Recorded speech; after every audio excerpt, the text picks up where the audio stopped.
सर्वप्रथम इस मंच के माध्यम से मैं कपिल पाटिल एक बार पुनः आप सभी लोगों का हार्दिक हार्दिक स्वागत करता हूँ और मैं आशा करता हूँ कि आप सभी लोग अपने घरों में स्वस्थ और सुरक्षित होंगे।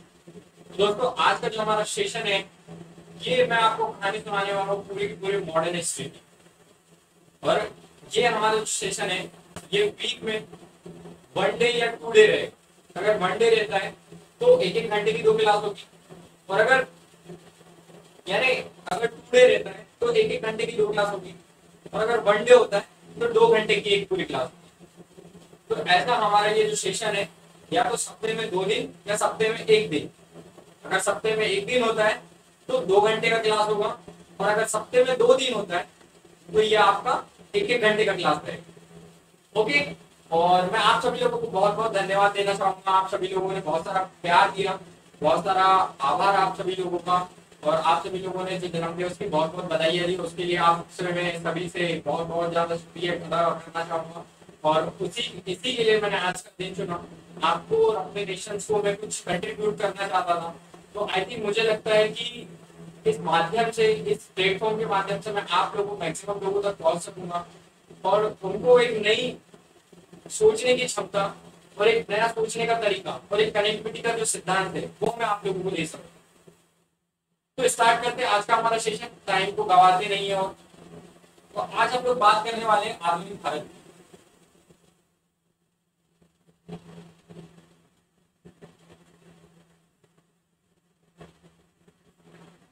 इसको हम एक छोटे से डायग्राम के माध्यम से समझेंगे।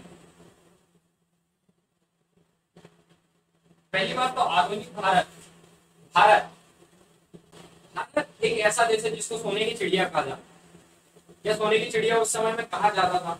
आज तो नहीं कह सकते सर, पर उस समय में क्या होता था कि भारत को सोने की चिड़िया कहा था। और सोने की चिड़िया कहा जाने के पीछे भी कुछ कारण थे, कुछ महत्वपूर्ण जो हिस्से थे वो मैं आपको बताता हूँ। पहला था इसमें आपका ऐतिहासिक जो प्राकृतिक संसाधन होते ये, यानी नेचुरल रिसोर्सेज, ये इंडिया के पास थे। प्राकृतिक संसाधन, हिंदी मीडियम वाले बच्चे प्लीज आप लोग लिखते जाइएगा। मैं यानी साइड बाय साइड बायलिंगुअल चलूंगा, तो आपको कोई प्रॉब्लम्स नहीं है। इसलिए मैं इस कोर्स को ऐसा डिजाइन किया है कि मैं इस कोर्स में पूरा बायलिंगुअल चलूंगा। आपको सभी को समझ में आएगा कि क्या मैं बोल रहा हूँ, किस तरीके से आपको इतना आपको कॉन्सेप्ट बहुत क्लियर हो जाए। सेकेंड जो चीज हुई आपकी, सेकेंड जो आपकी चीज हुई वो हुई मानसून। मानसून बड़ा महत्वपूर्ण रहा, क्योंकि इसने जो ईस्ट से वेस्ट में ट्रेड होता था, और जो वेस्ट एशिया से यूरोप में ट्रेड होता था, इसको बहुत इजी कर दिया। यानी आप लोग सोच सकते थे, समझ सकते थे कि कहां से ट्रेड करना है। और तीसरी महत्वपूर्ण चीज जो हुई वो हुई आपकी भुगतान संतुलन, बीओपी, बैलेंस ऑफ पेमेंट, भुगतान संतुलन। और भुगतान संतुलन में इसमें भारत बहुत ज्यादा बेनिफिट में था, क्योंकि जो भारत था वो मैक्सिमम एक्सपोर्ट करता था, बेचता था, और मिनिमम खरीदता था।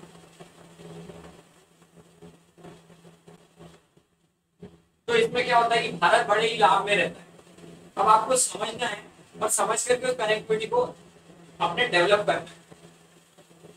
अब तक क्या, जो पारस है ना सर, जब पारस ने जैसे ही सी रूट का है ना जो समुद्री रास्ते की खोज की, तो उस समय क्या होता है कि फिर जब जैसे ही पारस उस चीज को खोज, जो समुद्री रास्ते की खोज करता है, तो उसके बाद कहानी बदल सी जाती है।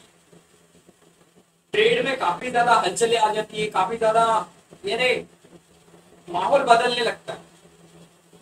और अब जो स्टेइंग है, यानी जो आपने रुकने की क्षमता है, वो मानसून के हाथों में चली जाती है कि कब रुकना है और कब जाना है। अब जैसे मान के चलिए कि अगर आप जून के महीने में चलोगे तो आपका जो आप जहां से जाओगे वहां से क्या रहेगा, जो आपका रास्ता रहेगा वो रास्ता भारत से होकर के जाएगा, और कहां से, भारत से होते हुए अरब सागर होते हुए आगे यूरोप की ओर जाएगा।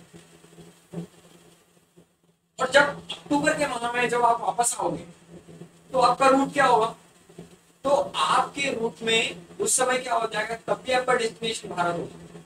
जब आप यूरोप से इस साइड आओगे तो भी आपका डेस्टिनेशन क्या होगा, भारत होगा।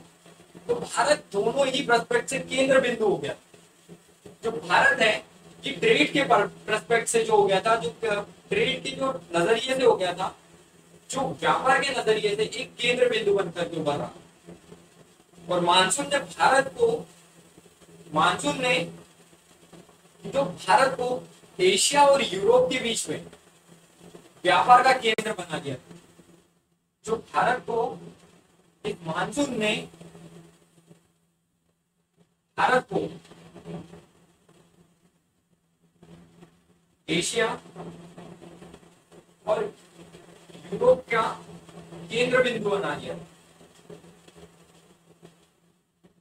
जिससे क्या होता था कि अगर किसी को एशिया में ट्रेड करना और यूरोप से माल आ रहा है तो बीच में कौन पड़ता था, डेस्टिनेशन जो होता था लोगों का, वो डेस्टिनेशन होता था भारत।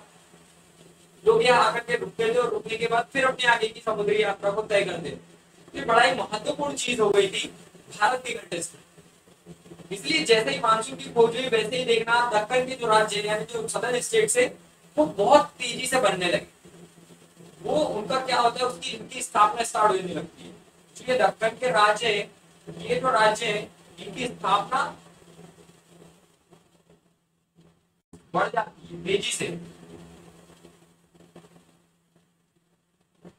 और तीसरी जो चीज रही, हमारा सेल्फ सफिशिएंट विलेज का जो बीओबी की जो अपन बात कर रहे हैं, इसकी मैं आपको बात कर रहा हूँ, जो बीओबी की बात है, तो ये क्या हुआ था कि जो हमारी सेल्फ सफिशिएंट की पॉलिसी है, जो सेल्फ सफिशिएंट विलेज यानी आत्मनिर्भर भारत का जो कॉन्सेप्ट था, उस समय जो आत्मनिर्भर ग्राम का कॉन्सेप्ट रहा, जैसे आज आत्मनिर्भर भारत का कॉन्सेप्ट है, उस समय जो कॉन्सेप्ट रहा था इंडिया का, वो कॉन्सेप्ट था आत्मनिर्भर ग्राम का।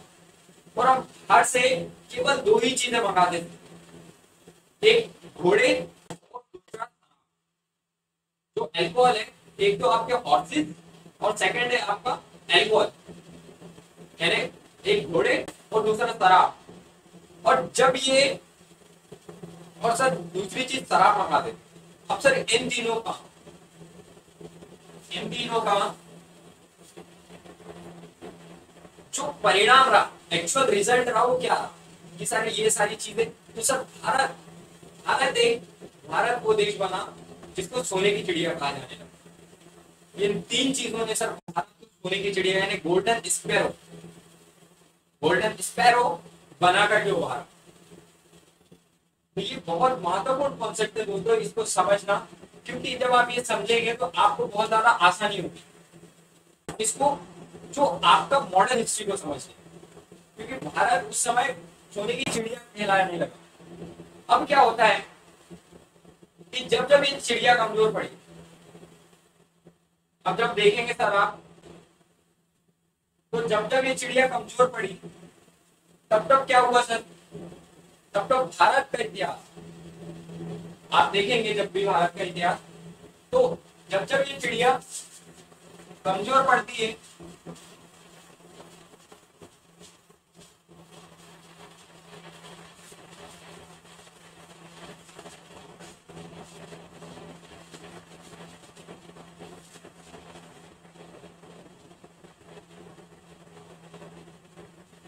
तब तक क्या होता है कि विदेशी आक्रमण होने लगता है। जब तक भारत की चिड़िया कमजोर पड़ती है तब तक क्या होता है कि विदेशी आक्रमण होना स्टार्ट हो जाते हैं, बढ़ने लगते, विदेशी आक्रमण बढ़ने लगते और वहां के निरंतर फीचर्स है सर। तो ये वह एक फीचर्स है सर, ये निरंतर चलने वाला एक आपका फीचर है। क्या आक्रमण की जो प्रक्रिया है निरंतर चलने वाला एक आपका फीचर है। तो लगातार विदेशी आक्रमण हुए सर, फिर आर्यों ने किया, फिर शक ने, फिर कुषाण ने, फिर उसके बाद आपके आर्य आए, शक आए, कुषाण आए, हुर आए, उसके बाद मुगल्स आए, मंगोल्स के बाद ईरानी आए, ईरानी के बाद आपका ईरानी आए, अफगानी आए, तो सर काफी सारे तमाम लोग आते गए और आक्रमण करते गए। जब भी ये जो सोने की चिड़िया कमजोर पड़ी, तब हर विदेशी लोगों ने आकर के आक्रमण कर दिया भारत। और ये आक्रमण की जो प्रक्रिया है ये निरंतर चलती गई, जिसके कारण काफी ज्यादा हानि हुई भारत। और आप देखेंगे कि ईरानी आए, आपके अफगानी आए, फिर ईरानी आए, उसके बाद आज पाकिस्तान, आज आपके आतंकवादी आ रहे। तो सर ये सारी चीजें हैं, ऐसे लोगों का आना इंटर्ड हो रहा है।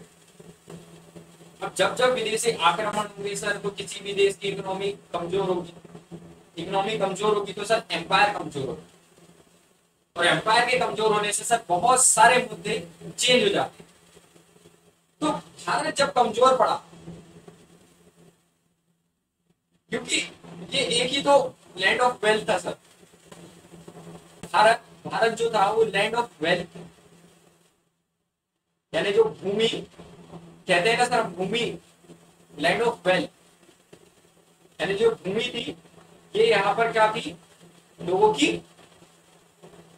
कमाई का जरिया। अब इसके बाद क्या था, मेन चीज आपको इससे एक सूत्र मिलेगा, उस सूत्र को आपको याद रखना है। सूत्र यही है कि prosperity can not be survive because, कभी भी जो समृद्धि है कमजोर लोगों के पास नहीं आती। कमजोर पड़ी तब क्या हुआ, विदेशी आक्रमण होने लगे। और इसी का कारण मैं आपको बता रहा हूँ, ये सूत्र है सर, आप अपने जीवन में भी अप्लाई कीजिएगा। और अगर आप अपने जीवन में भी देखते होंगे तो हमेशा याद आपको आएगा ना सर, तो जब आपके सामने समस्या आएगी तो आप उसको याद कीजिएगा। कभी भी समृद्धि जो है, जो सफलता है, वो कमजोरों के पास नहीं आती। सफलता हमेशा अपना जो व्यक्तित्व चुनती है, वो ऐसा व्यक्तित्व चुनती है जो सफलता को हासिल करने योग्य हो। हर कोई सफल नहीं होता था, हर किसी के ड्रीम्स पूरे नहीं होते। जो अपने सफलता, अपने सपनों के ऊपर विश्वास करता है, हमेशा उसके जो सपने हैं वो साकार होते हैं। अपने सपनों पे कभी संदेह नहीं होना चाहिए। तो उसके बाद जो सर कॉन्सेप्ट होता है गोल्डन स्पैरो वाला, तो जो हमारी जो चिड़िया थी भारत, जो गोल्डन स्पैरो था, अब ये क्या होता है सर कि 1000 एडी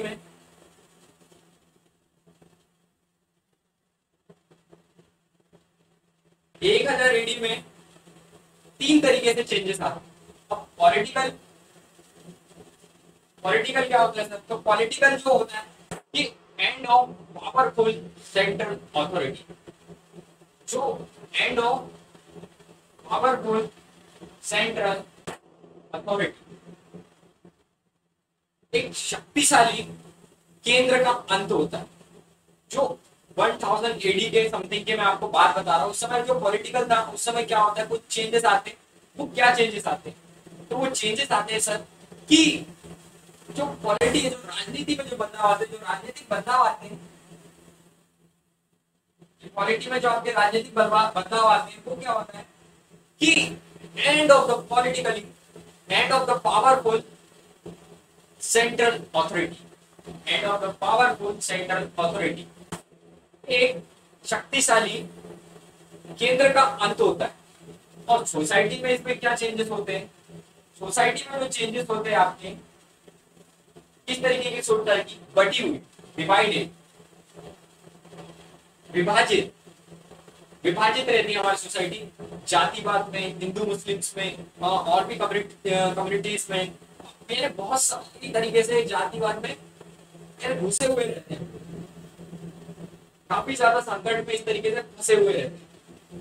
तो जो तीसरी चीज हुई कि कल्चर के एस्पेक्ट से हुई। कल्चर में आपका जो उसमें शिक्षा, एजुकेशन, जो एजुकेशन का सेगमेंट है, ये जो था ये स्टैग्नेंट होकर के रह गया, यानी स्थिर हो गया था और बैकवर्ड यानी पीछे जा चुका था। जो शिक्षा है वो पीछे जा चुकी थी और कहीं ना कहीं ये बैकवर्डनेस पे आ गई थी और स्टैग्नेट हो गई यानी रुक सी गई। इसके बाद जब गोल्डन स्पैरो और जो इसका फायदा किसको हुआ, ये जो 1000 एडी में जो ये घटना घटी, हाँ, और इसके बाद आपकी कल्चर के बाद इकोनॉमी, जो आपकी इकोनॉमी है वो भी सर ज्यादा खास नहीं है। इकोनॉमिकल भी जो है वो गोल्डन स्पैरो इसमें कहा जाता था, जो इकोनॉमी के पर्सपेक्ट से गोल्डन स्पैरो कहा जाता था इंडिया को। तो सर कुछ ज्यादा परिवर्तन नहीं थे, पर सर गोल्डन स्पैरो यानी सोने की चिड़िया कहा जाता था इस समय काल 1000 एडी के समथिंग भारत। अब सर 18 सेंचुरी में क्या होता है, 18 सेंचुरी में जो गोल्डन स्पैरो है, जो गोल्डन स्पैरो है वो धीरे धीरे करके खत्म होने लगती है। और सर ये जो 1000 एडी का है ना सर, इसमें किसको यानी जो मेनली है बेनिफिट किसको हुआ, तो बेनिफिट इसमें होता है आपके मोहम्मद गजनी का। जो मोहम्मद गजनी थे इनको इससे बेनिफिट होता है इस संधि सॉरी इस 1000 एडी में कि सारी जो चीजें होने से जो end of the powerful centre authority होती है, उसके बाद आपका डिवाइडेड वाली जो फॉर्मूला है, जो फूट डालो यानी जो आपका जाति व्यवस्था वाला कॉन्सेप्ट है वो, उसके बाद आपका जो कल्चर एस्पेक्ट है, एजुकेशन के पर्सपेक्टिव, तो ये सारी चीजों का जो लाभ मिला वो मोहम्मद गजनी को मिला। और जो इसका फायदा रहा था सर, वो नागरकोट में जो सोमनाथ तक भारत को लूटा गया। तो सर इसका जो फायदा है मोहम्मद गजनी ने उठाया और इसने नागरकोट से लेकर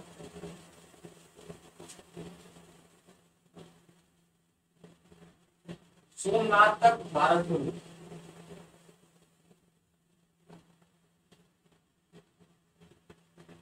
सर बड़ा ही महत्वपूर्ण है। अगर आप देख रहे होंगे कि जब गोल्डन स्पैरो था तो ये सारी चीजें हुई, अब क्या हुआ सर, डिवाइडेड हो गया जो सोसाइटी है, जो समाज है वो डिवाइडेड हो गया।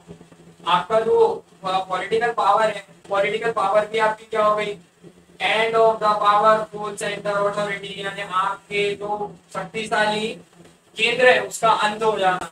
उसके बाद जो आपका कल्चर एस्पेक्ट से एजुकेशन खत्म हो रही थी, उसके बाद से जो आपका इकोनॉमिकल पर्सपेक्ट से जो गोल्डन स्पैरो थी वो भी खत्म हो गई थी। तो ये बड़ी ही सर ऐसी चीजें हुई कि इसने भारत के दर्शन को बदल करके रखा। जो भारत को देखने का तरीका है अब यहाँ से बदलता है। अब क्या होता है कि जो 18 सेंचुरी में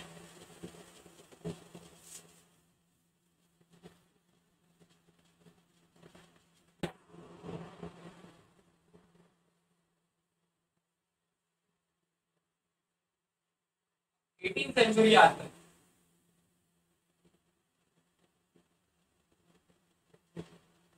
और 18 सेंचुरी में क्या होता है कि जो पॉलिटिकल बिजनेस होता है, यहां पर भी यही होता है sir. End of the powerful central authority, एक शक्तिशाली राज्य का, केंद्र का पतन या केंद्र का अंत। तो इसमें कौन से राज्य का अंत होता है, तो जो सर आप देख रहे होंगे कि मुगल साम्राज्य का इसमें पतन हो जाता है।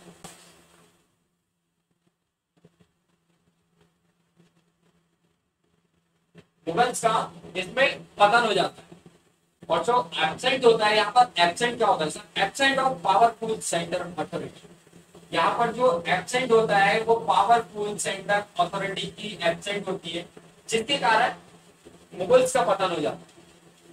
अब इसके बाद जो समाज था वो कैसा था, जो सोसाइटी थी वो कैसी थी, सोसाइटी डिवाइडेड थी, सोसाइटी डिवाइडेड थी। कल्चर कैसा था सर, कल्चर अगर आप पूछेंगे तो सर कल्चर जो था वो कल्चर था स्टैग्नेंट और आपका बैकवर्ड। जो कल्चर था वो स्टैग्नेंट और जो आपका था बैकवर्ड। जो बैकवर्ड, ये दोनों चीजें थी एजुकेशन के पर्पज से।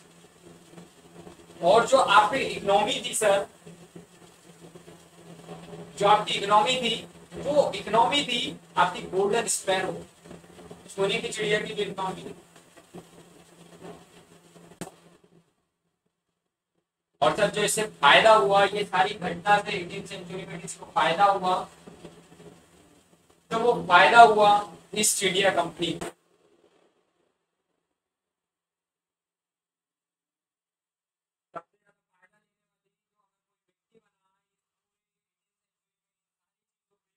तो ये वो बना वो ईस्ट इंडिया कंपनी है।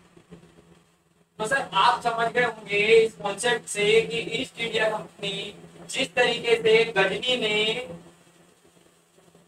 1000 एडी में पूरी की पूरी चीजों को उससे फायदा लिया था, सेम उसी प्रकार अंग्रेजों ने ईस्ट इंडिया कंपनी के द्वारा भारत का 18th सेंचुरी में पूर्ण रूप से निचोड़ या पूर्ण रूप से क्या लिया, फायदा लिया। तो अब हम बात करते हैं अक्सर जो शक्तिशाली केंद्र है, शक्तिशाली केंद्र का अंत जो आप जब आप देख सकते हैं इसमें मौर्य साम्राज्य हुआ, गुप्त साम्राज्य देखते खत्म हो गए सर। अब उत्तर भारत छोटे छोटे भागों में विभाजित हो गया। यहाँ पर सर क्या हुआ था कि जो मेन हमारे जो गुप्तास थे, मौर्य थे, वो क्या हो गए थे कि वो एंड हो गए, वो खत्म से हो गए थे। और जब आप देखेंगे तो उत्तर में अगर आप देखते हैं तो सर उत्तर भारत में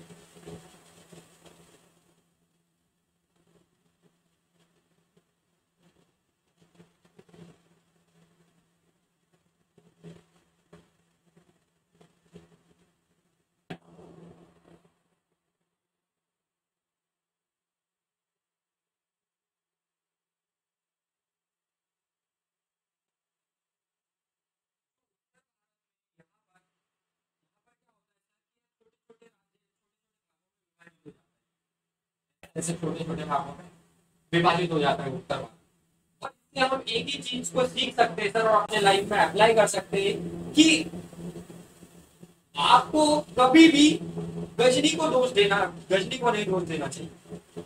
आपको सीख लेना ये कि आपको सर कभी भी गजनी को दोष नहीं देना है, क्योंकि सर आपको लूटा ही इसलिए गया क्योंकि आप हाथ फैला करके लुटवाने के लिए खड़े। और देश में 90% लोग जो है ना सर, वो हमेशा दूसरों को दोष देते। हमेशा जो 90% आज भी देश में लोग हैं वो दूसरों को दोष देते। सर गलती गजनी की नहीं, आपने लुटवाया इसलिए लूट करके चले गए। आप क्यों खड़े थे अपनी तिजोरी का, जो तिजोरी में ताला लगा है उसकी चाबी लेकर के आप हाथ में खड़े और आप बोलते हैं कि आपकी तिजोरी लुटेगी नहीं। तो सर ये तो बेवकूफी का सिद्धांत होता है। अगर आप अपने तिजोरी की चाबी अपने हाथ में लेकर के घूम रहे हैं और वो गिर जाए और किसी को मिल जाए तो तिजोरी लुटेगा ना। आपने लुटवाया इसलिए वो लुट गए। तो यही सारी चीजें सर आपको कभी भी ये सीखे सर। इंडिया के 90% पीपल या दुनिया के 90% लोग कभी भी अपनी गलतियों को नहीं मानते, हमेशा दूसरों में गलतियां निकालते और हमेशा दूसरों को दोष देते। जैसे कि हमारे माँ बाप ने हमें पढ़ाया लिखा, सब कुछ करा है, एक वेल एजुकेटेड पर्सन बनाया, एक सोचने और समझने योग्य एक व्यक्ति बनाया, परंतु हम उन्हें दोष देने लगते। अरे आपने ऐसा नहीं किया इसलिए ऐसा नहीं हुआ, आपने हमें उस कोचिंग में पढ़ने नहीं भेजा इसलिए हमारा सिलेक्शन नहीं हुआ, आपने हमें ऐसा नहीं किया। अरे चचा ऐसा क्यों करें, इतना कर रहे, आपको बिठा करके खिला रहे, सब कुछ कर रहे, तो कम है क्या, कम है क्या? आपको तो उनकी पूजा करनी चाहिए रोज।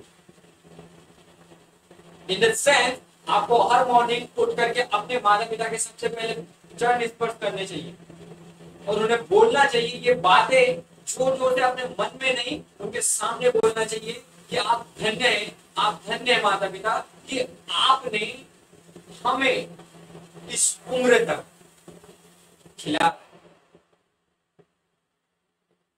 फैसिलिटीज को दे रहे हैं, उन एबिलिटीज को दे रहे हैं जिनकी हमें जरूरत है। माँ बाप के अलावा कोई और खिलाएगा ना सर, चमड़ी तक उधेड़ लेगा। माँ बाप ही एक दुनिया में एकमात्र ऐसे लोग होते जो आपको बैठा करके खिला सकते। बूढ़े माँ बाप कितने भी बूढ़े हो जाए पर अपने बच्चों को हमेशा ऐसा प्रतीत करते कि उनकी शक्ति कभी कम नहीं।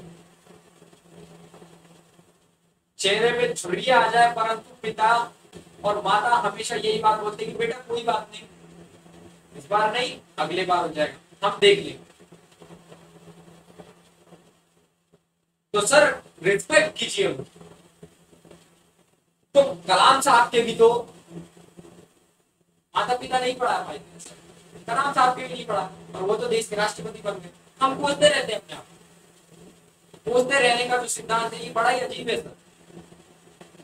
इसे हमें भूलना पड़ेगा, छोड़ना पड़ेगा और महत्वपूर्ण है, छोड़ेंगे नहीं तो हम नहीं आगे बढ़ पाएंगे। तो पिछले 30 सालों से देश की जो दशा हुई है ना सर, उसका कारण कोई राजा ने, कोई राजनेता ने नहीं है सर। आज जो हमारे देश की जो पिछले 30 सालों से हालत हुई है उसका कारण कोई राजनेता नहीं है, इस देश के लोग ही, इस देश के लोग ही है सर जिसका कारण है।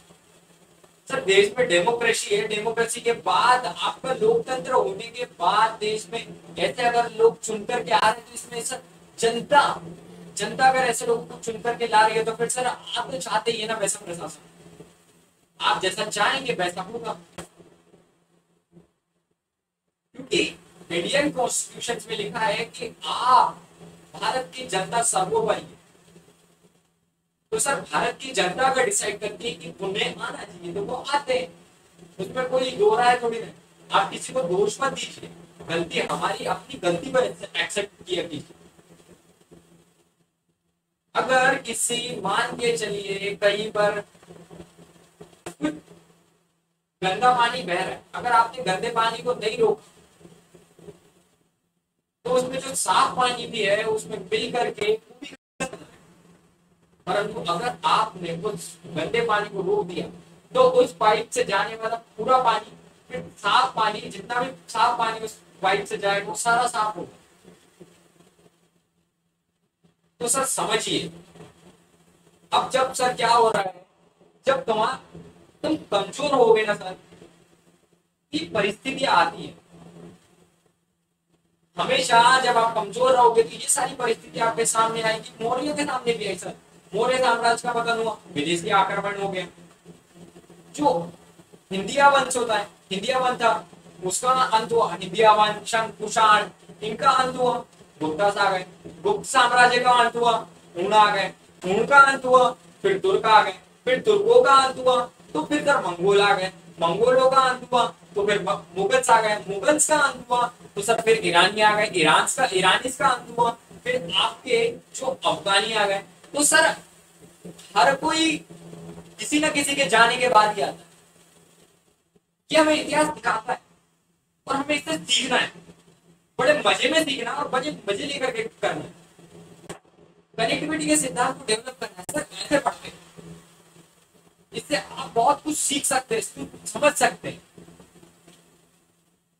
आपको बड़ा ही मजा आएगा। एक समय बाद आप इस चीज में मजे लेने लगे।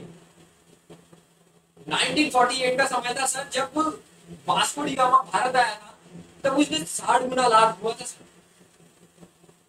जो 1948 में, ओ सॉरी 1498 में जब वास्को डी गामा भारत आया था तब सर उसको बहुत लाभ हुआ था, बहुत धन लेकर के गया था सर।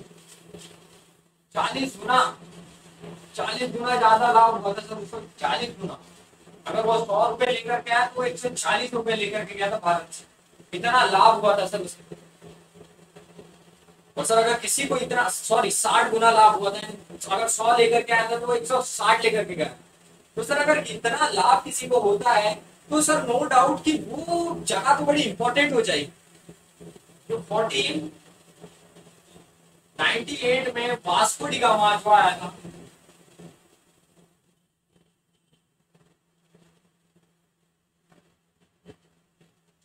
भारत आया था, तो सर इसने 60 गुना धन लेकर के गया था सर, यार 60 गुना। भारत से कमा करके लेकर के गया तो सर बड़ा ही महत्वपूर्ण डेस्टिनेशन हो जाता है फिर तो फिर सर हर कोई आना चाहेगा। फिर उसके बाद सर मौर्यों का अंत हुआ।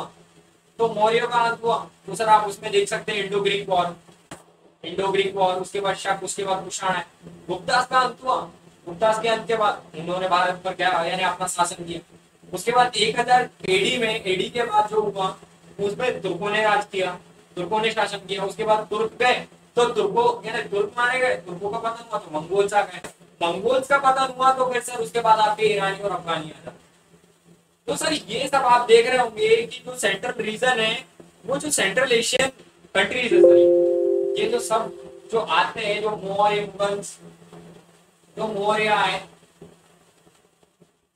उसके बाद आपके जो गुप्ताज आए, उसके बाद आपके हुन आए, गुप्ताज, हुन, उनके बाद आपके शक आए, उसके बाद 1000 एडी हो गया आपका। 1000 एडी में तुर्क आ गए, आपके टर्की आ गए, उसके बाद मंगोल्स आ गए, मंगोल्स के बाद आपके जो मंगोल्स आ गए, मंगोल्स के बाद ईरानी आ गए, अफगानी आ गए, मुगल्स आ गए। अब इसके बाद जो आपके मंगोल्स के बाद मुगल्स आ जाएंगे, मुगल्स के बाद आपके ईरानी आ जाएंगे, ईरानी के बाद आपके अफगानी आ जाएंगे। तो सर हर कोई एक के बाद एक आता जाता है, कोई जाता है तो उसके बाद कोई आता है। तो सर सीख यही है कि समृद्धि कभी भी कमजोर व्यक्ति के पास नहीं आती। इस चीज को बहुत अच्छे से सीख लीजिए सर कि समृद्धि कभी भी कमजोर व्यक्ति के पास नहीं आती। समृद्धि को पाने के लिए आपको ताकतवर बनना पड़ेगा। अगर आप चाहते हैं कि आप ताकतवर बने तो उनके लिए आपको पढ़ना पड़ेगा, कनेक्टिविटी के सिद्धांत को समझना पड़ेगा और समझ करके अपने अंदर के उस व्यक्तित्व को जगाना पड़ेगा जो व्यक्तित्व आपके अंदर छिपा हुआ। अब पुनः जागरण में भारत की भौगोलिक खोजों का समय था सर, ये पुनः जागरण ये जो समय था ना सर, ये भारत में भौगोलिक खोजों का समय था। यह एक पुनः जागरण होता है, पुनः जागरण होता है। और ये सर ये समय रहा है भारत में भौगोलिक खोजों का समय रहा। और भारत से यूरोप के सीधा संबंध हुआ। इस बीच भारत से जो यूरोप का सीधा संबंध हुआ और फिर जो पैसा बहना शुरू हुआ ना सर, उसकी कोई भी लिमिटेशन नहीं। बहुत जबरदस्त तरीके से बहुत सारा पैसा बहाया गया, बहुत सारी चीजों में पैसा लगाया गया और बहुत कुछ दिया गया सर। और इसकी झलक आपको दिखाई पड़ती है ताजमहल, लाल किले में। आज आप जो ताजमहल देखते हैं ना सर, जो लाल किला देखते हैं ना सर, ये जो पैसा दिया गया ना सर, ये उसी की थे। जो ताजमहल, जो लाल किला आप देखते, ये उसी की थे। अंग्रेजों ने आना शुरू किया सर आपका, यानी जो अंग्रेज थे उन्होंने फिर आना शुरू किया। पोर्तुगीज आए, डच आए, डच के बाद आपके इंग्लिश आए, इंग्लिश के बाद फ्रेंच आए। तो ये सर एक वे में आए, पहले पोर्तुगीज आए, उसके बाद आपके डच आए, उसके बाद आपके इंग्लिश आए, उसके बाद फ्रेंच आए। अब सर ये सारी चीजें ये लोग आ रहे थे। अब जब ये विदेशी कंपनी भारत में व्यापार करने लगी और व्यापार करने आई तो इन्होंने क्या किया, इन्होंने शुरू किया। तब क्या होता है कि राजनीतिक जो है, जो राजनीति है ये अर्थव्यवस्था की संरक्षक होती है। जो इकोनॉमी है वो जो पॉलिटी है वो इकोनॉमी की संरक्षक होती है।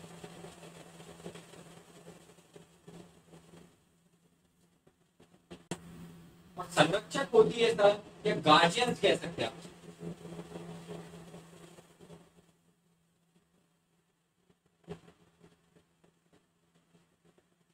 इकोनॉमी जो पॉलिटी है वो इकोनॉमी की गार्जियंस है। इकोनॉमी को जो हिंदी में जो राजनीति है वो अर्थव्यवस्था की क्या रहती है, आपकी संरक्षक रहती है। संरक्षक या संरक्षित एक ही बात है। तो सर अब क्या होता है कि जो गार्जियंस होती है, तो अब ये क्या होता है कि यहाँ पर होता है एक बहुत महत्वपूर्ण चीज होती है कि ट्रेड और कॉमर्स के प्रोस्पेक्ट से, ट्रेड और कॉमर्स के साथ साथ क्या हो रहा था कि जो पॉलिटिकल डोमिनेंस काफी विस्तार किया था। जो ट्रेड और कॉमर्स के साथ जो पॉलिटिकल डोमिनेंस है या जो राजनीतिक डोमिनेंस है इसका भी विस्तार हो रहा था, ये भी बढ़ रहा था। और जो राजनीतिक आधिपत्य है, जो राजनीतिक आधिपत्य ये भी बढ़ता जा रहा, जो पॉलिटिकल आधिपत्य है ये भी इंक्रीज कर रहा था। अब सर ये सारी चीजें इंक्रीज हो रही थी, तो इससे आपको क्या सीखने मिलता है?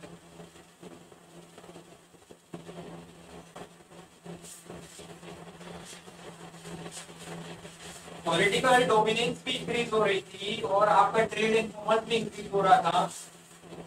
तो अब आप एक डायग्राम बना लीजिए सर।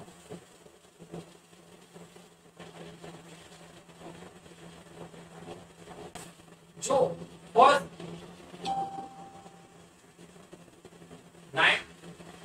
जो फर्स्ट आपका 1498, अब मैंने आपको कुछ चीजें बताई है उसको आप याद रखिएगा। 1498 क्या होता है कि वास्को डी गामा भारत आता है, ये आए 1498 में। दूसरा क्या होता है कि 1510 1510 से जो आपका होता है 1510 में क्या होता है कि गोवा पर कब्जा कर लिया। अब ये 1510 पे गोवा इनके हाथ में आ गया, इनके अंग्रेजों के हाथ। और जो सेकंड चीज होता है कि हुगली में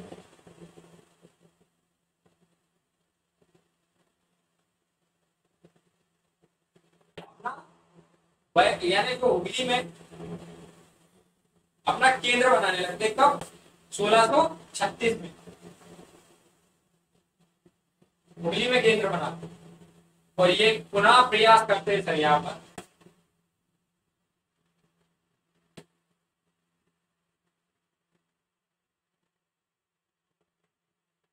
पर पुनः प्रयास करते हैं। वो जो पोर्चुगीज थे,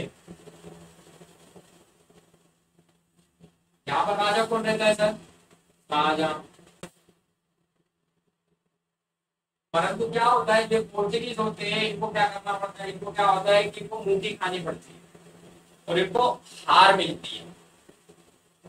तो सर इसके बाद जो थर्ड चीज होती है, जो आपकी थर्ड चीज होती है ये होता है बैटल ऑफ करना। नहीं, जो आपकी थर्ड चीज होती है ये जो इंग्लिश होते हैं ये भी प्रयास करते हैं, जो इंग्लिश होते हैं ये भी प्रयास करते हैं हुगली में। तो इस समय 1636, परंतु इस समय जो शासक रहता है, जो राजा रहता है वो औरंगजेब रहता है। एक प्रकार का है वो राजा जो यानी एक तरीके से कमजोर राजा पूछ सकते। तो ये ताकतवर और कमजोर इसके बीच की बात है। दोनों मुस्लिम्स है, दोनों मोमेडियंस है, बट एक ताकतवर और एक कमजोर। तो इसके नेतृत्व में क्या होता है कि मौका मिल जाता है औरंगजेब के नेतृत्व में। और चौथी चीज क्या होती है कि समय आ जाता है, और चीज ये समय आ जाता है। और वो समय कब था? ये 1739 का समय था, बैटल ऑफ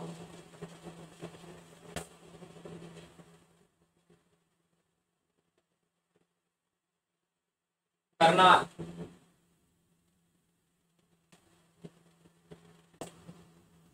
और इसमें क्या होता है, इनको आने का समय मिल जाता है। अब एक तरफ तो ये है सर,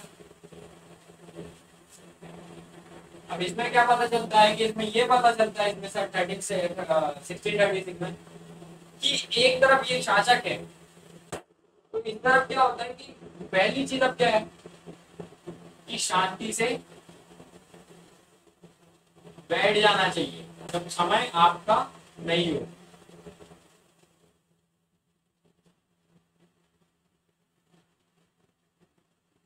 दूसरी चीज क्या है कि समय का इंतजार करो, सही समय का इंतजार करो।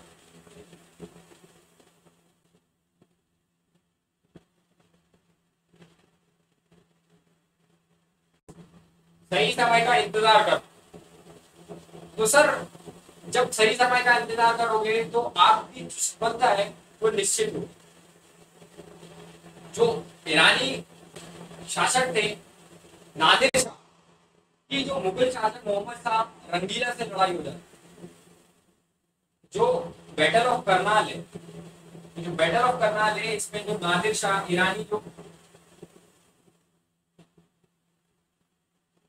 जो थे नादिर शाह, इनका युद्ध हो जाता है मोहम्मद रंगीला से।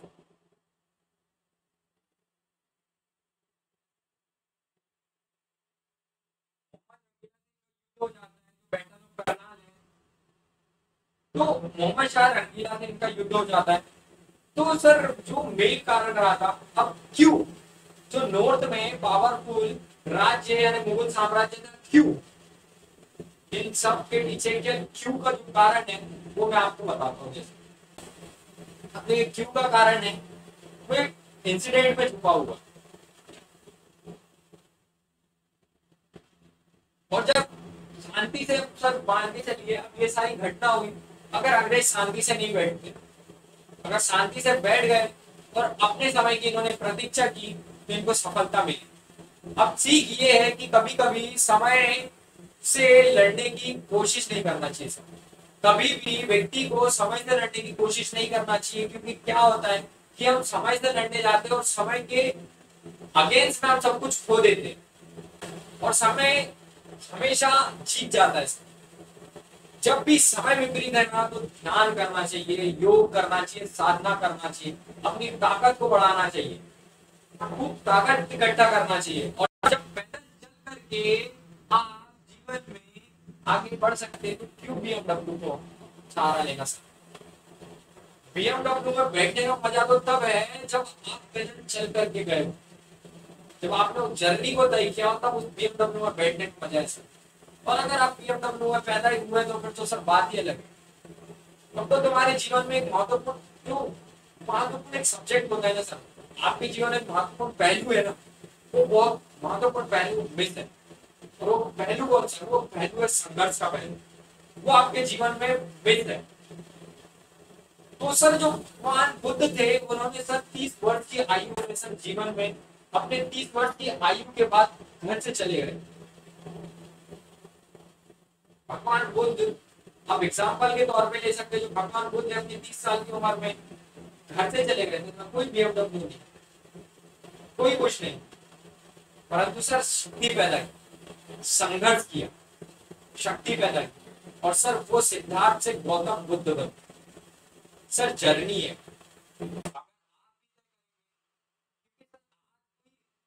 बड़ा सा A2 स्क्वायर हो गया आपके देश में, बड़े बड़े अंबानी, अडानी या बहुत बिरला बिरला टाटा सब कोई होंगे सर, लोग उनके सामने माथा नहीं टेकते, उन्हें भगवान नहीं कहते सर, पर लॉर्ड बुद्धा कहा जाता है, लॉर्ड राम कहा जाता है, लॉर्ड शिव कहा जाता है। तो सर उस कहने के पीछे एक कारण है, उन्होंने उस जर्नी को तय किया, इस जर्नी को, संघर्ष की जर्नी, उन्होंने सिद्धार्थ से बुद्ध बनने की जर्नी को तय की। आप भी तय करेंगे, आप भी बन जाएंगे, आपके अंदर भी वो पोटेंशियल है। तो मोहम्मद शाह जो रंगीला है, मोहम्मद शाह रंगीला को उसके दरबारी कह रहे थे। अब सर यहाँ देख रहे हैं आप, तो यहाँ पर आप जैसे कि देख रहे होंगे, तो जो नादिर शाह है, नादिर शाह और मोहम्मद शाह रंगीला का लड़ाई हो रहा था। तो जो कौन थे, जो मोहम्मद शाह रंगीला के जो दरबारी थे, वो कह रहे थे कि राजा साहब जो नादिर शाह है, वो अपनी सेना को लेकर के हमारे राज्य की ओर आगे बढ़ रहा है और हम कुछ नहीं कर रहे। तो जो मोहम्मद शाह रंगीला होते हैं वो बोलते, अरे अरे देखते रहे, आया तो नहीं ना, बोले बढ़ रहा है, आया तो नहीं ना। तो सर ये इसका ओवर कॉन्फिडेंस होता है मोहम्मद शाह रंगीला का, ये उसको खत्म कर देता है। वो बोलता है आने दे देखेंगे। सर ये ऐसा कैरेक्टर था मोहम्मद शाह रंगीला सर, अपने राज्य में बैठ करके, दरबार में बैठ करके सर मुर्गे लड़ाता था।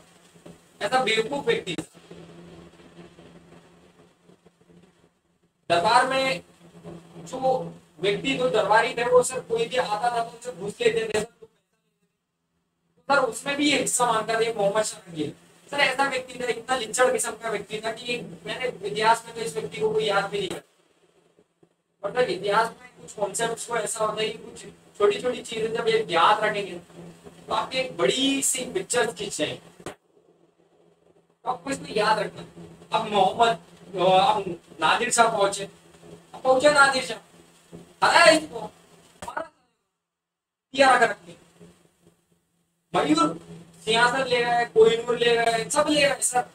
जो नादिर शाह है सब कुछ ले गए, कुछ नहीं बचा इनके पास, ना कुछ बोलने को, ना कुछ दिखाने को, ना कुछ देखने को, सारी चीजें लेकर के चले गए। और इतना पैसा लिया सर, इतना पैसा लिया ईरान से कि फिर ईरानियों ने सर इतना पैसा लिया भारत से, इतना पैसा लिया सर कि ईरान से कि फिर 3 साल तक सर ईरानी लोगों ने सर क्या हुआ कि सर कोई टैक्स नहीं दिया, किसी प्रकार का कर नहीं लगा 3 साल तक। और सर इसका रिजल्ट ये हुआ कि इस घटना ने बाहर बैठे विदेशियों को बता दिया कि समय आ गया। बाहर बैठे हर विदेशी को बता दिया कि समय आ गया है यानी इंटर करने, और हर किसी को संदेश दिया कि देश कि बॉस जो देश का जो बॉस है वो खत्म हो गया है, वो खत्म हो गया है। तो मोहम्मद शाह रो रहे थे, अरे अंकल जी माफ कर दो, अंकल जी माफ कर दो, अब नहीं करेंगे चचा अब नहीं करेंगे चचा, प्लीज माफ कर दो चचा, गलती हो गई, बोले गलती हो गई, देखते हैं, चलो माफ किया, और आप नहीं करेंगे, गलती हो गई। और फिर यही था, विदेशी कंपनियां जो होती है, विदेशी कंपनियों ने अपना सिर फिर से उठाना शुरू कर दिया, और यही से जो विदेशी कंपनियां थी उन्होंने क्या किया, उन्होंने अपना सर उठाना शुरू कर दिया। और इसमें 2 बहुत महत्वपूर्ण रही, जो 2 कंपनियां हैं ये बड़ी महत्वपूर्ण कंपनियां रही।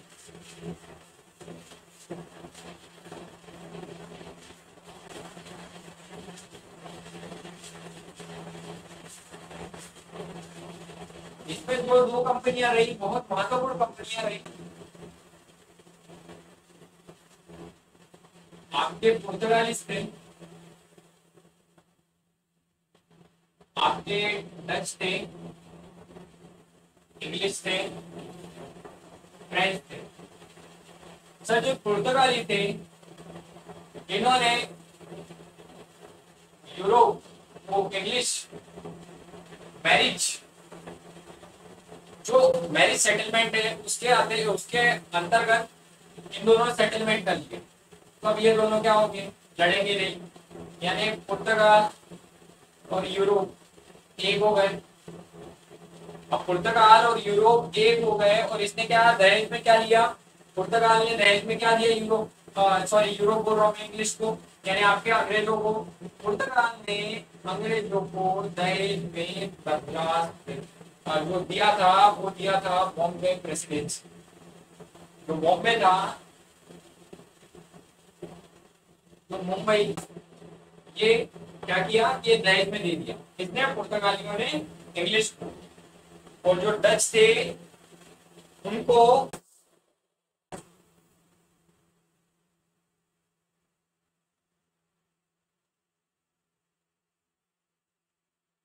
अक्सर क्या होता है कि जो इंग्लिश और पुर्तगाली, अब देखो इसमें क्या क्या होता है कि पुर्तगाली तो यहाँ से बाहर हो गए, अब पुर्तगाली इस बॉम्बे दे दिया इन्हें, तो ये अब क्या हो जाएगा कि ये अब हमारा क्या, अब ये युद्ध से बाहर हो जाएंगे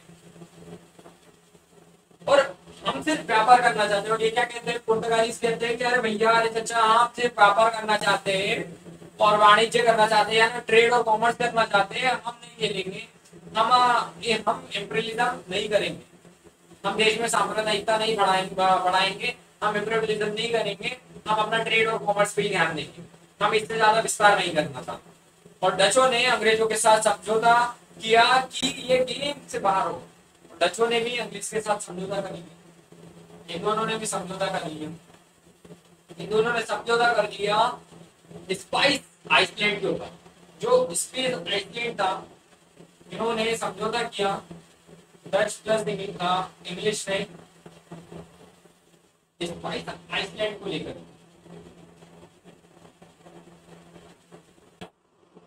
कि स्पाइस आइसलैंड है ये डच को चाहिए।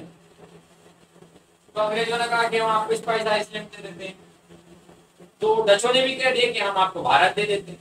चलो भैया विन विन सिचुएशन, दोनों बार, डच भी बार, पुर्तगाली भी बार, बचा कौन? English, France. इन दोनों के बीच सर कभी कोई संधि नहीं हुई, इन दोनों के बीच संधि नहीं हुई सर। वो मैं आपको बाद में बताऊंगा, एक संधि होती है आखिरी में, वो संधि कौन सी थी, परंतु इस बीच अभी कोई संधि नहीं होती है, तो इसके कारण ये दोनों लड़ते हैं, इंग्लिश भी और फ्रेंच भी। और सर इसका रिजल्ट जो रहा, इससे तो ये क्लियर हो गया कि जो भारत में ये जो दावेदार है ये दो ही लोग हो सकते हैं, या तो ब्रिटिश सॉरी या तो आपके ब्रिटेन यानी इंग्लिश, या आपका फ्रांस। ये दो ही लोग हैं युद्ध में, तो इन दोनों में से कोई एक ही व्यक्ति भारत का उत्तराधिकारी या भारत में शासन करने वाला हो सकता है। और असली दावेदार को अक्सर यहाँ पे जो परिणाम है, परिणाम क्या था सर? परिणाम ये था कि अब यहाँ पर एक बहुत महत्वपूर्ण प्रश्न उठता है कि भारत का असली दावेदार को ब्रिटेन या फ्रांस। तो सर यही से भारत पर कब्जे की कहानी शुरू होती है। अब जो मेन हमारी कहानी है वो यहां से शुरू होती है।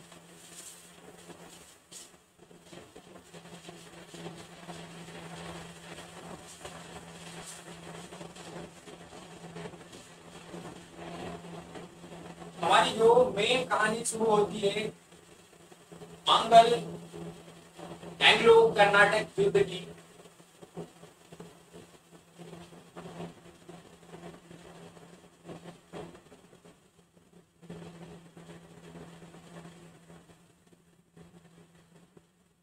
एंग्लो कर्नाटक युद्ध,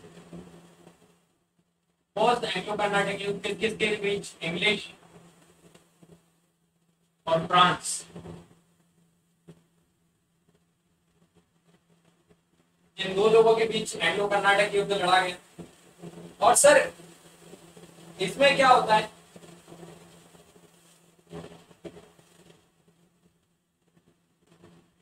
सैंटोम बड़ा ही महत्वपूर्ण युद्ध रहा सर, सैंटोम का युद्ध। उसके बाद अंबर का युद्ध, आपका अंबर वॉर। उसके बाद आपका विंड्स वॉर, बॉन्डी वॉश।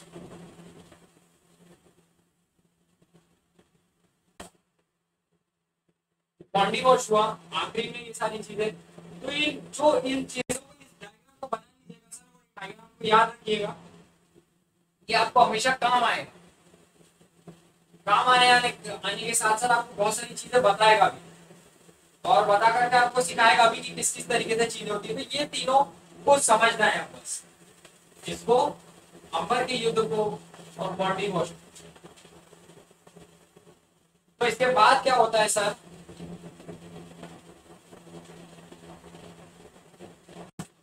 कि फर्स्ट एंग्लो वॉर स्टार्ट होता है। ये आपका स्टार्ट होता है 1748, आई थिंक 46 48 फर्स्ट जो आपका चलता है।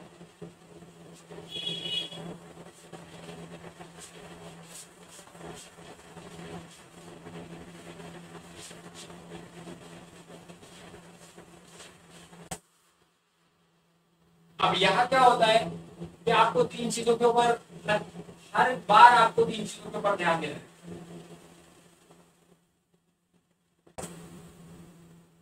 रीजन,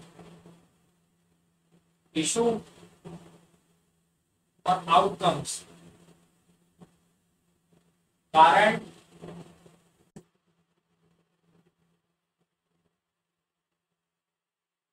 मुद्दा या प्रभाव और इसका आउटकम या परिणाम, ये तीन चीजों को लेकर के चलना है सर। आपको आपको कोई भी पूरी मॉडर्न हिस्ट्री क्लियर होती चली जाएगी। आपको हमेशा जब भी आप पढ़े, आप इन तीनों चीजों को लिख लीजिए।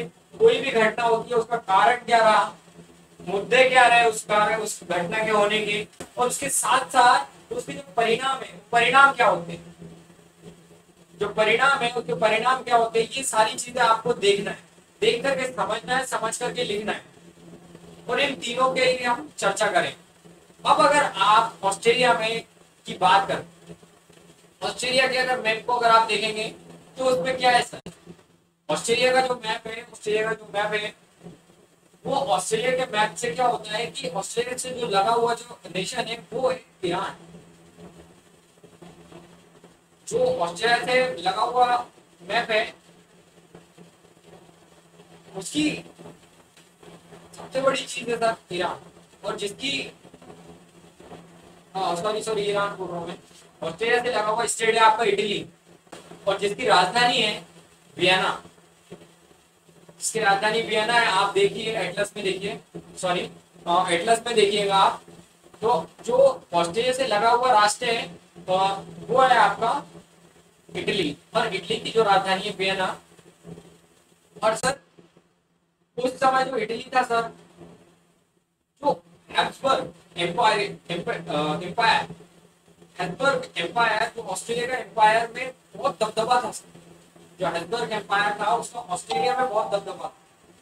तो और जैसे ही आज के समय पर भी लोग चाहते हैं कि जो ताकतवर लोग, जो लोग यानी जो लोग नेता रहे ना सर, वो हमारे लोग हैं। यानी हर कोई आज व्यक्ति ये चाहता है, हर नेशन आज ये चाहता है कि जो नेता रहे ना वो हमारा रहे। अगर नेता हमारा होगा तो नो डाउट निर्णय हमारे होंगे, निर्णय हमारे होंगे तो क्या होगा कि देश हमारे उससे चलेगा। ये सारी चीजें है सर। तो आज जैसे यूएस क्या चाहता है कि जो भारत का नेता हो वो हमारा हो। जैसे आप अभी कुछ दिन पहले जब यूएस के चुनाव हुए थे तब आपने देखा होगा जो भारत भी चाहता है कि भारत भी अपने प्रति लिबरल रूप वाले नेता को देखता है कि जहाँ अगर यूएस में कोई ऐसा नेता है जो लिबरल हो तो वो भी भारत के लिए बेनिफिटेड है। तो हर कोई अपने इंटरेस्ट से जुड़ा हुआ। तो जब ऑस्ट्रेलिया ने सक्सेशन का युद्ध, जो सक्सेशन का युद्ध चल रहा था, तब एक और ऑस्ट्रेलिया ताकतवर मुल्क, यानी एक और ऑस्ट्रेलिया ताकतवर मुल्क और ऑस्ट्रेलिया का इटली पर कब्जा। अब जो ऑस्ट्रेलिया है वो ऑस्ट्रेलिया है, ऑस्ट्रेलिया एक तो ताकतवर मुल्क, ऊपर से उसका इटली पर कब्जा, तो सर वो तो और ज्यादा ताकतवर हो गया, वो तो और ज्यादा ताकतवर हो गया। तो जो इटली पर कब्जा और यूरोप का गुजरात था सर, जो इटली था वो यूरोप का गुजरात था। अब सर यूरोप का अगर गुजरात है इटली, तो मान के चलिए कि उस पोर्ट पे कितना कुछ ट्रेड हो रहा होगा। जैसे गुजरात के बंदरगाह पर आप देख रहे होंगे, गुजरात का बंदरगाह जो भारत में गुजरात का बंदरगाह है वो सेंट्रल एशिया से, जो सेंट्रल वेस्ट एशिया है से कनेक्ट करता है। जैसे जो गुजरात का बंदरगाह है वो सेंट्रल एशिया से सेंट्रल वेस्ट एशिया से कनेक्ट करता है। ठीक उसी प्रकार इटली का जो बंदरगाह, ठीक उसी प्रकार जो इटली का बंदरगाह है वो यूरोप को क्या करता है, वो यूरोप को कनेक्ट करता है। किससे? नॉर्थ अफ्रीका से और वेस्ट एशिया से। नॉर्थ अफ्रीका से और वेस्ट एशिया से जो इटली का बंदरगाह है वो यूरोप को कनेक्ट करता है। तो सर उनके हिसाब से जो इटली है बहुत ही महत्वपूर्ण स्टेट रहा। अब सर जो ब्रिटेन और फ्रांस दोनों चाहते थे कि उनके यहाँ कोई ना कोई ऐसा राजा बने, और ब्रिटेन और फ्रांस दोनों यही चाहते थे कि उनके यहाँ से कोई ना कोई ऐसा राजा बने जो वॉर ऑफ सक्सेशन पर इन्वॉल्व हो। और इसी कारण से क्या होता है कि जो वॉर ऑफ सक्सेशन होता है ये दोनों उसमें इन्वॉल्व हो जाते हैं। तो इसका जो प्रभाव जो पड़ा, जो इसको इसका प्रभाव किस पे पड़ा, इसका प्रभाव जो पड़ा ना वो भारत पे पड़ा। और कैसे पड़ा वो मैं आपको बताता हूँ।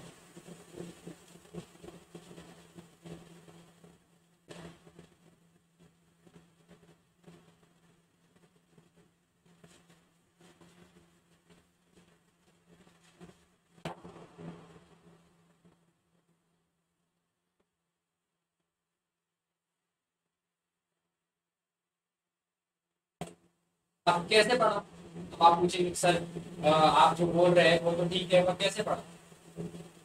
तो पढ़ा ऐसे सर कि जो भारत है, ये सदर्न स्टेट्स है, जो आपके सदर्न स्टेट्स है, यहाँ पर एक प्रेसिडेंसी हुआ करती थी मद्रास।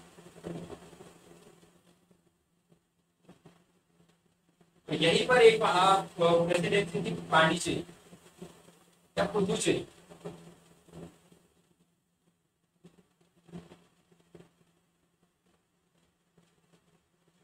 अब जो मद्रास है, मद्रास के ऊपर था इंग्लिश का कब्जा, पर पांडिचेरी पे था फ्रांस का कब्जा। और फ्रांस का जो गवर्नर था ये था दुप्ले। बड़ा ही जबरदस्त शासक है सर, बड़ा ही महत्वपूर्ण है और बहुत जबरदस्त है। एक ऐसा व्यक्ति जो सच में इस पूरे गेम को जानता था। और कर्नाटक जो था उस समय तक, जो कर्नाटक था ये तमिलनाडु आंध्र प्रदेश वगैरह सब मिलकर के बना हुआ था। तो जो कर्नाटक था, कर्नाटक की जो राजधानी थी उस समय, जो कर्नाटक की राजधानी थी आरकट। तो आरकट कर्नाटक की राजधानी थी। यहाँ का जो राजा था, जो संस्थापक थे इसके, आरकट के संस्थापक थे वो थे शहादत उल्लाह खान। शहादत उल्लाह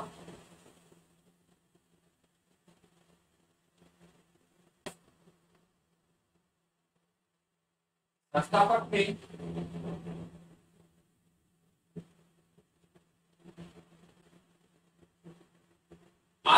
आरकट।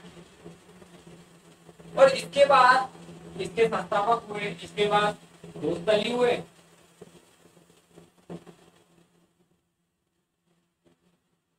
और इनके बाद जो हुए, दोस्तली के बाद जो हुए वो अनवरुद्दीन हुए।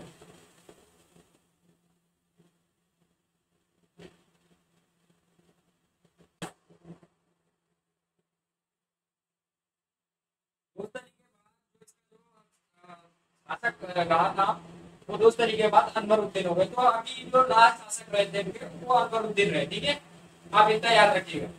अब जो ये युद्ध था इसे ही कहा जाता है सैंड बॉम्ब का युद्ध।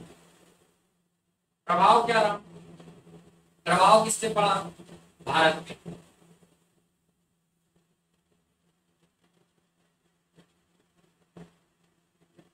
ठीक है, प्रभाव किस पड़ा, भारत पे। इंपॉर्टेंस, इसका जो इंपॉर्टेंस है परिणाम की दृष्टि से इसका बहुत ही इंपॉर्टेंट, आउटकम इसके दृष्टि से ये बहुत ज्यादा महत्वपूर्ण है।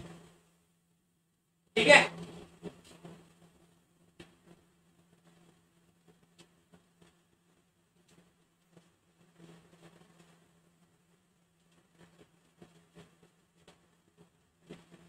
अब मैं जैसे कि आपको बताया कि 18वीं शताब्दी तक क्या हुआ था कि कर्नाटक, तमिलनाडु और जो आपका आंध्र प्रदेश है ये सब लगा हुए राज्य थे।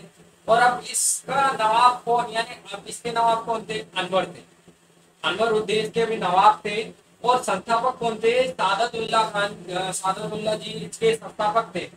इसके बाद जो दोस्तली हुए और उसके बाद जो उनके हुए अनवरुद्दीन शासक काल, अनवरुद्दीन शासक रहे। और मद्रास का किराएदार कौन था, मद्रास का किराएदार था इंग्लिश। और जो पांडिचेरी का, पुदुचेरी का जो किराएदार था वो फ्रेंच थे। अब पुदुचेरी के जो किराएदार थे वो फ्रेंच थे। अब मकान किसका है, अनवरुद्दीन का। किराएदार कौन है, इंग्लिश और फ्रेंच। मकान किसका? अनवरुद्दीन का। किराएदार कौन? इंग्लिश और फ्रेंच। अब दो किराएदार, एक अंग्रेज दूसरा फ्रांसीसी, एक पांडिचेरी में एक मद्रास में। और यहाँ का गवर्नर कौन? पांडिचेरी का पुडुचेरी का डुप्ले। और जैसे ही ये यूरोप गए इंग्लिश और फ्रेंच लड़े।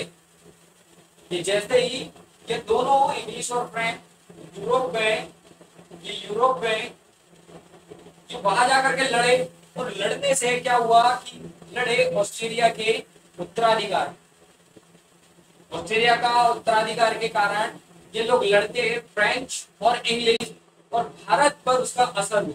जो डुप्ले ने तुरंत मद्रास का घेरा डाल दिया। अब जो डुप्ले होता है, ये जो डुप्ले जी है, ये डुप्ले क्या करता है कि ये तुरंत मद्रास पे घेरा डाल देता है। मद्रास में घेरा डाल देता है। तो जो मद्रास पे घेरा डाल देता है, तो अब मद्रास में इसने घेरा डाल दिया। किसने? डुप्ले ने। तो जो इंग्लिश होते हैं, वो इंग्लिश क्या करते हैं? वो अनवरुद्दीन के पास जाते हैं। अब ये इंग्लिश है, अब ये अनवरुद्दीन के पास जाते हैं। अनवरुद्दीन से कहते हैं कि सरकार, मकान तो आपका है, इस सरकार बचा लीजिए, आपका मकान है, आप मकान मालिक है। अनवरुद्दीन से कहते हैं ये कि सरकार आप मकान मालिक है। तो अनवरुद्दीन के पास गए,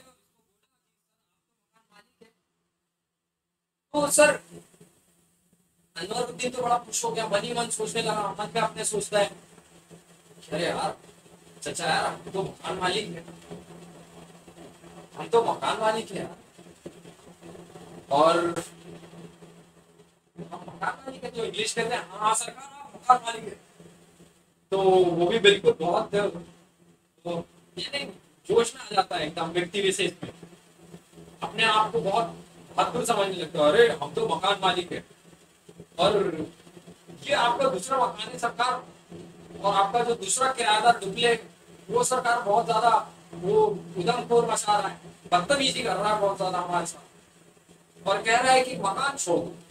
जो इंग्लिश है वो बोलते अनवरुद्दीन से कि सरकार आप तो मकान मालिक है,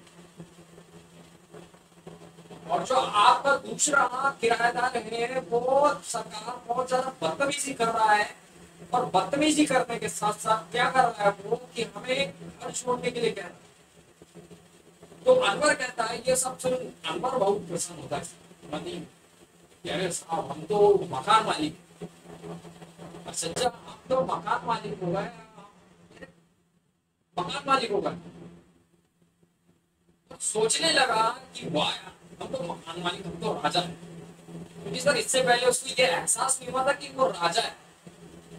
उसको वो बात इसने बताई, वो राजा होने की बात उसको बताई इंग्लिश ने। तो मन ही मन सोचता है कि अरे यार हम तो राजा है, और हम तो राजा है। तो फिर इन्होंने डुप्ले को बुलाया। किसने? अनवर ने डुप्ले को बुलाया और डुप्ले से बोला कि तुम यार क्यों ऐसा कर रहे हो, चलो जल्दी से जाओ, उठो, चलो जल्दी से आओ, एक काम करो आप, ये खाली करो जगह, मद्रास को खाली करो, इंग्लिश को लो, चलो बैठो, किसी के मकान में कब्जा कर रहे हो, हम राजा, हम डिसाइड करेंगे कौन का है। तो अरे चचा रुको रुको, थांबा ठहरो चचा। और डुप्ले कहता है कि सरकार कितना किराया दे, और वो कितना दे रहा, तो कहता है 5,000 रुपए दे रहा है। अनवर कहता है कि 5,000 रुपया दे रहा है, वो कहता है 25,000।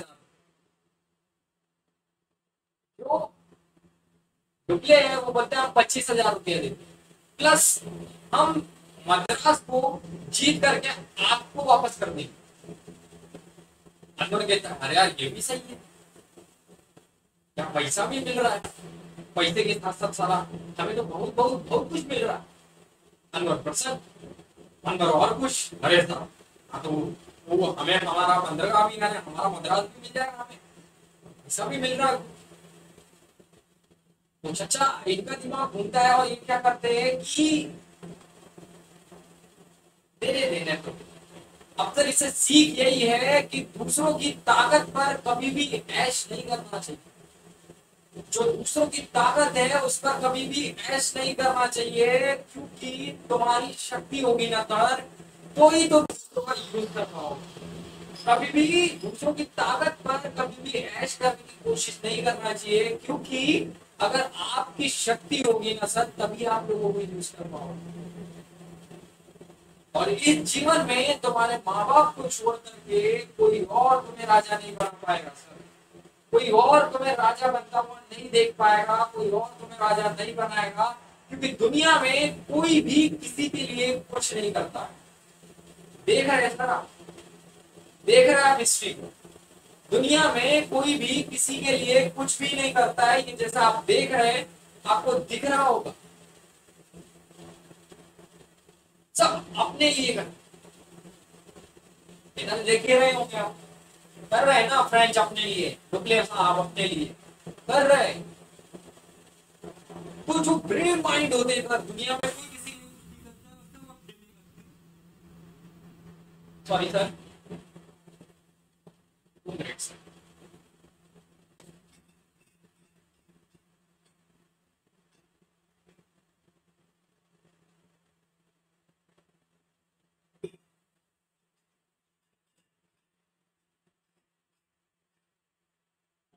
ब्रेव माइंड्स होते हैं ना सर, जो ब्रेव माइंड्स होते हैं वो हमेशा ये कहते हैं कि हम ये सब आपके लिए करें।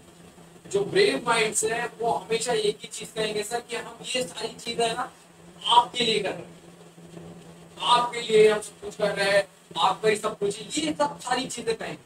और जब डुप्ले ने मद्रास जीत लिया, जब डुप्ले ने मद्रास जीत लिया ना सर, तब अनवर को देने से मना कर दिया।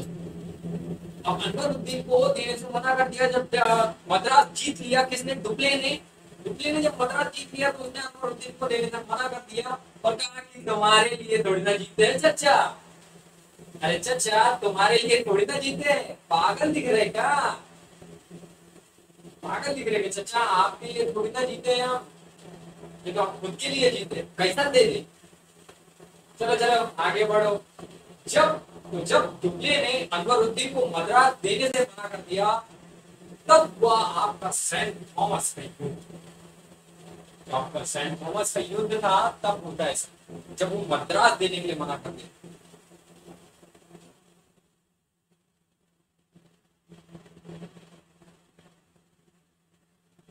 तो सर मद्रास देने का नहीं देने का जो मुख्य कारण रहा, मद्रास पर ऐसी प्रेसिडेंसी थी कि जहां से बहुत सारा ट्रेड होता था।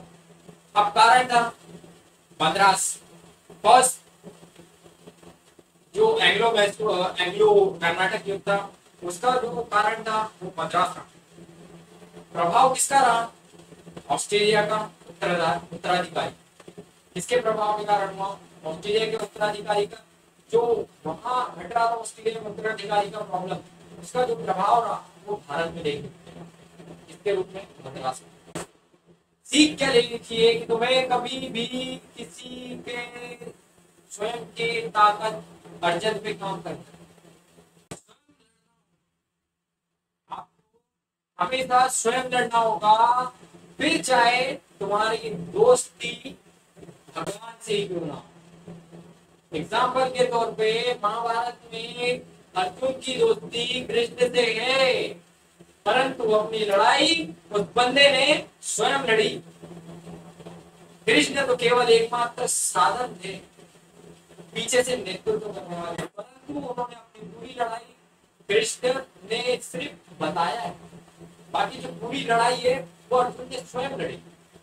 ये बहुत अच्छी बड़ी सीख है, इससे आप सीख सकते हैं। दुनिया में 90% लोग सर एक ही चीज को बचाना चाहते हैं, एक ही चीज को बचाना चाहते हैं, वो है संघर्ष, यानी एक ही चीज से बचना चाहते हैं और पता नहीं वो बच करके कहीं जा भी नहीं सकते सर। उनको जीवन में एक ना एक बार तो करना पड़ेगा सर, वो है संघर्ष। इससे बहुत सारे लोग बचना चाहते हैं, सब दुनिया के 90% लोग इस चीज से बचना चाहते हैं, वो है संघर्ष। पर सर याद रखो कि तुम कभी भी इससे बच नहीं सको। शक्ति अर्जन करने का केवल एक ही सिद्धांत है, संघर्ष। संघर्ष करना पड़ेगा, शक्ति अर्जन करना है तो संघर्ष तो करना पड़ेगा, और बहुत जरूरी है संघर्ष करना। शक्ति अर्जन करने के लिए संघर्ष बहुत महत्वपूर्ण। जैसे सैंतोम का युद्ध था, अब सैंतोम के युद्ध में कई और ऐतिहासिक पहलू हुए, सब कई ऐतिहासिक महत्वपूर्ण है, जो इम्पोर्टेंस रहा उसका महत्वपूर्ण तरीके से बहुत ज्यादा महत्वपूर्ण रहा। महत्वपूर्ण नहीं रहा सर, जो सॉरी महत्वपूर्ण नहीं रहा, वो बहुत ज्यादा इम्पोर्टेंस नहीं रही जो सैंतोमस के युद्ध के। परंतु ये सर युद्ध बड़ा ही ज्यादा था सर, आपका महत्वपूर्ण जरूर, जो ऐतिहासिक इम्पोर्टेंस नहीं, एक बार सर दूसरे पर्सपेक्टिव का देखा जाए तो बहुत ज्यादा इम्पोर्टेंट रहा। अब जो सर आउटकम्स होते हैं, जो परिणाम होते हैं, ये युद्ध बहुत महत्वपूर्ण है, बहुत अधिक ही ज्यादा महत्वपूर्ण है। इसमें कर्नाटक का प्रथम युद्ध करो, और जिसमें कर्नाटक के प्रथम युद्ध में क्या होता है ये मैं आपको बताता हूँ।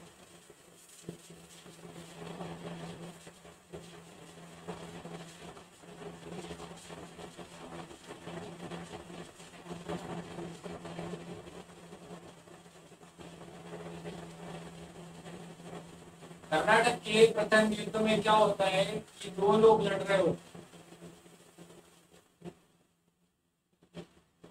एक और फ्रेंच, ये यहाँ पर यानी फ्रेंच आर्मी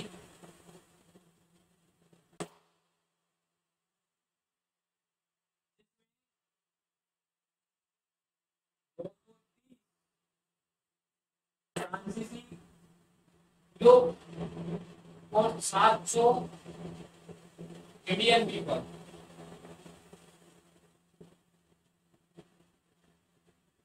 तो ये दोनों 1030 लोग फ्रेंच आर्मी, एक और आपका महफूज खान,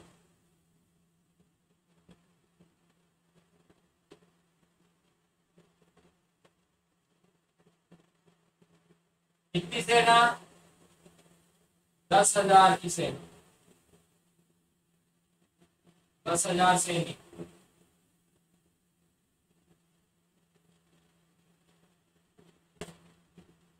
समझ रहे आप?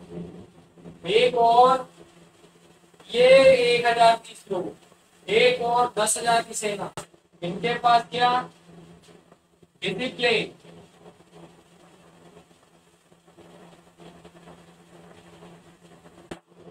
और organisation.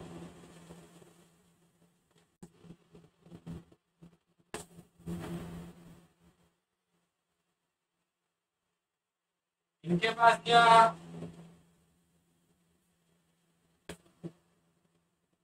No discipline, no organisation. इनके पास दोनों ही चीज का अभाव रहा। 10,000 की सेना को ये इन दोनों का युद्ध होता है और जीत होती है फ्रेंच आर्मी, फ्रांस की जीत होती है इसमें। ये 1030 लोग जंग बदल के रख देते हैं, फ्रेंच चीजों को बदल करके रख देते हैं, क्योंकि बड़ी महत्वपूर्ण चीज है, ये 1030 लोग ये 10,000 लोगों को मार देते, ये 10,000 लोगों को मारा देते, इस 10,000 लोगों पर विजय पा लेते। ओनली द सिर्फ किसके बल होते, डिसिप्लिन और आपके ऑर्गेनाइजेशन।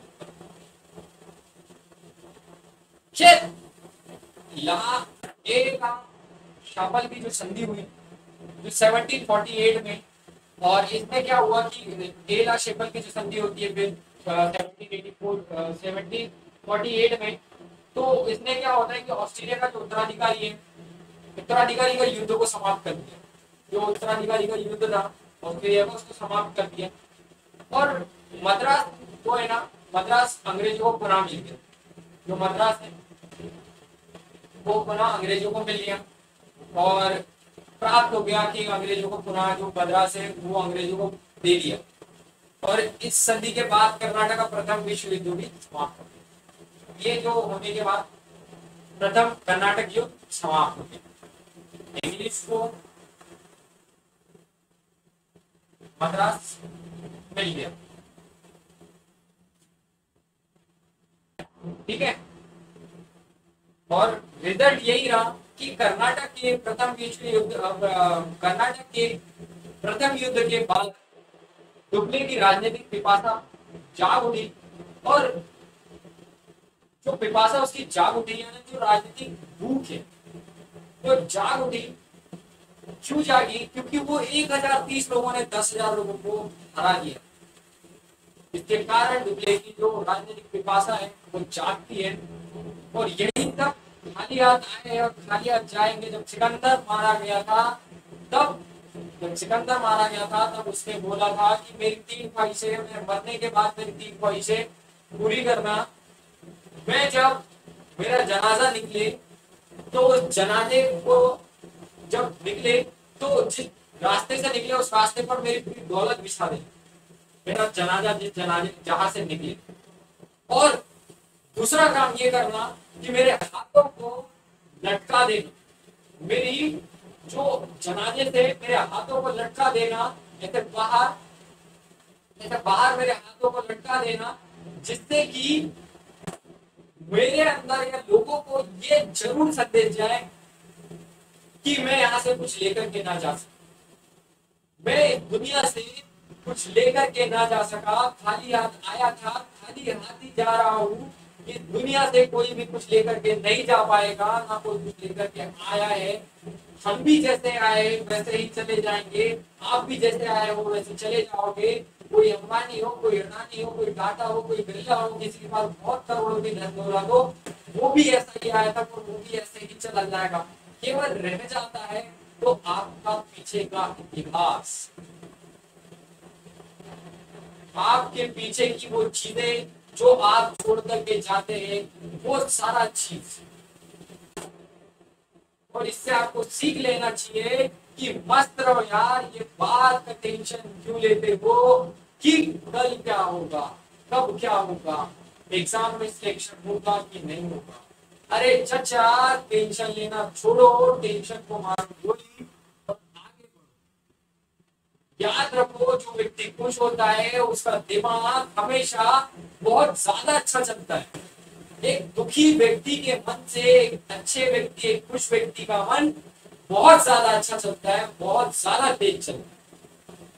तो दोस्तों, आज का जो सेशन है मैं यही रोकना चाहूंगा और मैं आपसे कल मिलूंगा इसी टाइम पे। आप सभी लोगों से मैं अलविदा लेना चाहूंगा। आप लोगों को सेशन को मैक्सिमम शेयर करना है, लाइक करना है, पसंद आए तो कमेंट्स भी करना है। कुछ पार्ट अच्छा लगता है तो कमेंट जरूर किया कीजिए, और अगर कुछ चेंजेस है तो वो भी बता दीजिए। बताना आप कमेंट्स में कमेंट्स कीजिएगा। तो ठीक है दोस्तों, थैंक यू, शुक्रिया, जय हिंद, जय भारत।